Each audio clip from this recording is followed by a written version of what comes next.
Ladies and gentlemen, boys and girls, children of all ages, welcome to Mr. Owen's Crash Course in Study Skills. Today is Research 101. I'm glad you're here. Remember, the best thing about this video series is you can stop and rewind. So if I'm going too fast at any point, or there's a concept you want to grasp again, or you want to take a minute to take a break, feel free to do that. You can stop and rewind at any time. Let's dive into research, okay? First of all, research and essays go hand in hand. And you're probably wondering, why the heck do I have to do research?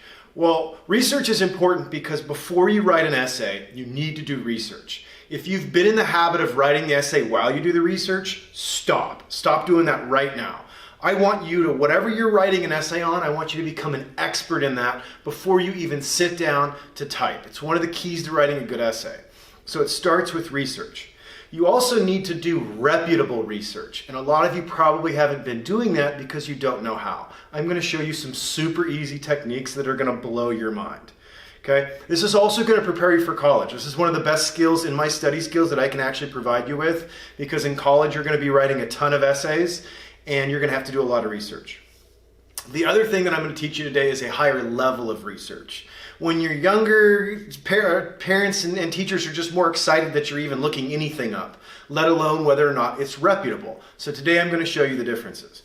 And it's really hard to see the big picture in high school, because most of the time in high school you're writing really rudimentary essays. What do I mean by that? Well, they're kind of lower level. When you get into college and you start getting into some serious research, it makes more sense. Let me explain. So let me give you an example. Example time! Roll the example time graphic! Boom, this is an example. Imagine that you were in college, right? And you got your bachelor's degree after 4 years. And then you went and you got a master's degree. And then you went and got a PhD and you became a doctor. And let's say you went and worked in your field. And one day you went to work on a cure for cancer, and you actually came up with a cure for cancer, right? That would be so amazing, right? And you had to write a paper explaining how you cured cancer. Do you think you'd have 1 or 2 sources? Probably not, right? You'd probably have maybe 100 or 200 sources to back up your claim. Do you think your paper would be one page, maybe 2 pages? No, it would probably be 100 to 200 pages. It would be published in a medical journal, and you'd have all of this research and information that would go into this. That's what we are teaching you in high school. We were building you up to this professional level of research and things like that. That's the steps. So that's why reputable research is important, because when you get to the higher levels, you're usually proving things. And maybe it's not to the level of curing cancer. Maybe it's an archaeological discovery in ancient Egypt and you're saying something about a pharaoh. Or maybe it's a scientific discovery and you discover a new plant or a new animal or something along those lines. This is the whole point of why we're working you on these essays and where you're going, is you're going into a higher level. That's why we do this in high school. We're not trying to be cruel and unusual. We're trying to prepare you for college, and we're trying to get you to that higher level of writing and being able to prove things, being able to do reputable research.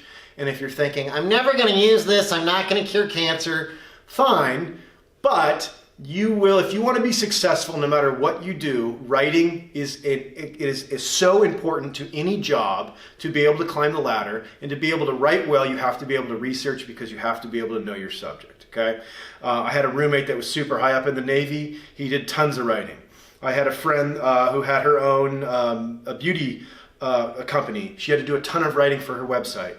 I've had friends that are PR people, they do tons of writing. I have people that work construction that have their own businesses that now have to write bids. So no matter what you do, it equates to writing, and then before that is research and preparation. So that's what we're going to do today, okay? Now, let's take a little break, pause for the cause to do story time! Story time graphic, Chris! Thank you, Chris, my amazing editor, for that story time graphic. Story time. One of the things that we use in society are a lot of .coms, a lot of blogs. There's this one called Tom's TV Guide, and you can take a look here what it looks like. I love Tom's TV Guide for anything electronic.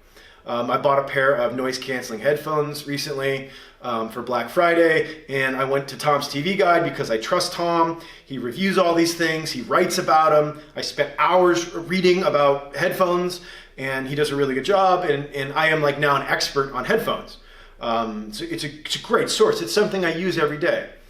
If I was going to write a paper, like a reputable research paper, not like a joke, fun paper, but like a real serious paper, I can't use Tom's TV Guide. It's not that he doesn't have great information on there. It's just not the high quality, reputable website. If I was writing something on a new technological discovery with headphones, I need something a little bit higher. So what do I mean by that? Well, and I may have turned you on to Tom's TV Guide, just FYI, if you ever need anything electronics. Great website, but not for essays. So what do I mean by non-reputable sources? Okay, no .coms. All right. Now, like I've always told you, whoever's holding the red pen, whoever's grading your papers, if they're allowing you to use a website, listen to whoever's grading your papers. But in general, reputable sources do not include .coms. Okay. Websites, any website in general that's going to take advertising money is going to be somehow biased and is not quote unquote technically reputable. Okay. Blogs like Tom's TV Guide. Most of what you've probably been using in your life. Check with the teacher that's doing the grading, but I'm telling you, a reckoning is coming. And you can see my little cowboy in there. A reckoning is coming because in college, most of the teachers will not let you use this kind of stuff. Another one to be warned about is Wikipedia.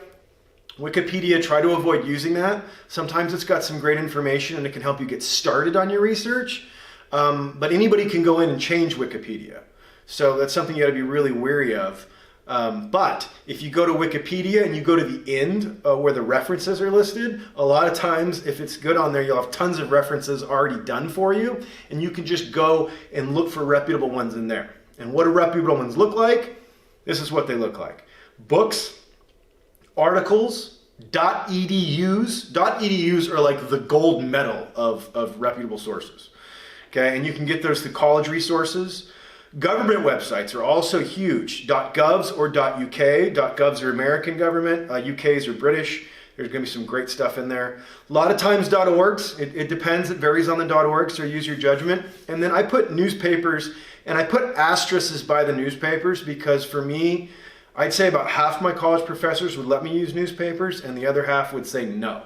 So again, whoever's holding that red pen, whoever's doing your grading, listen to them. And that's always a good question to ask when they ask for an essay. Hey, are we allowed to use newspaper articles? Okay? Because even newspapers are starting to become more and more biased as time goes on. There's not a whole lot of fair journalism. A lot of it's skewed one way or the other, and some of that's based on advertising. All right, let's try it. Okay, so if you can have Google in front of you or you just want to watch what I'm going to do, I'm going to blow your mind right now. Did you know that Google has a separate search engine for reputable sources? I'll repeat that. Did you know that Google has a separate search engine for reputable sources? Most people don't know that. It's scholar.google.com. If you just go to Google and type in Google Scholar, it'll come up, but it is scholar.google.com. Now, let's practice, okay? I want you to type in the word World War II, okay? And I want you to check this out. Look at this. Look at all the resources available. These are books. I know, it's crazy, right? Those things with paperback on it and they have paper inside and a table of contents. Mind-boggling that you can actually get them through Google Scholar right here. Google Scholar is also going to have a ton of articles, anything like published works in like medical journals, legal briefings, all sorts of really, really good stuff, okay? So take a look at this. So if we clicked on the first book, okay, this is like a 500-page book. I do not expect you to read this entire thing if you were writing an essay on World War II. Most of the teachers don't expect you, especially in high school, to read this giant book. But let's say that you were writing the paper on D-Day. Go to the table of contents. It's like the third or fourth page in the book, and you can see a picture of it here. Table of contents on page 254 says D-Day and all that. So I could literally just scroll all the way down to page 254, read about D-Day, maybe I read a page or two and I get some great information. I get some quotes and then I can implement into my research paper and I look like a boss because I'm using actual books on World War II. I've got super reputable information. Your teachers will be impressed, and that's a quick way to do it and not have to read 500 pages. Okay. Another easy way, and I'm going to blow your mind. If your parents are watching with you, they're going to be like, wow, this is a really good idea. I've showed teachers this and they're like, I didn't think of that. This is a really good idea. Go to regular Google. Okay? Then type in the subject that you want to research and then type the name of a famous college. So for example, let's say we were doing a paper on the Cold War. Okay? Okay, I've typed in here in Google, as you can see from my example, Cold War, Harvard. Okay, Harvard University is amazing. If you're like, Mr. Owen, I'm really more of a Yale person, then type in Yale. But Harvard and Yale for anything are going to be phenomenal. Okay, and you can see, look at all these resources that Harvard has on the Cold War. Cold War Studies at Harvard University, Cold War Studies at Harvard University, the History of the Cold War, Harvard University, Journals of the Cold War, Harvard University. This goes on and on and on and on. The internet was originally created so that colleges around the world could share information. That's the whole point of the internet. What it spiraled into is mind-boggling. But this is what it was designed for in the first place. So it's a little trick of the trade that I learned. Now, if you're like, Mr. Owen, I hate Harvard and Yale. Okay? Sometimes if you know a lot about a college, like for example, UCLA has an amazing history department. Okay? So I've typed in Cold War UCLA. Look at all the information on here. You got Cold War fantasy, Cold War and after, history, theory, and logic, campus and crisis, Cold War conflict, Cold War fantasies. And these are all from UCLA. You've got their library, their political science department, their international department. I mean, this is an unbelievable way to do research, and it's quick and easy. And again, if you can't think of a college, Harvard and Yale are almost always going to have great on anything. But then if you know colleges like, for example, UC Davis has the best veterinary school in the country, or one of them. So if you were doing a paper on that, or Texas A&M is another really good one, you could do, if you were doing a story on horses. Horses, veterinary school, UC Davis. Horses, information, vet school, Texas A&M. If you were doing an article on journalism, Northwestern and ASU have amazing journalism programs. You could do the same thing. So that's kind of some of the thinking behind it, but it's super easy to do. So let's say we clicked on this first resource from Harvard. Look at this. This is beautiful.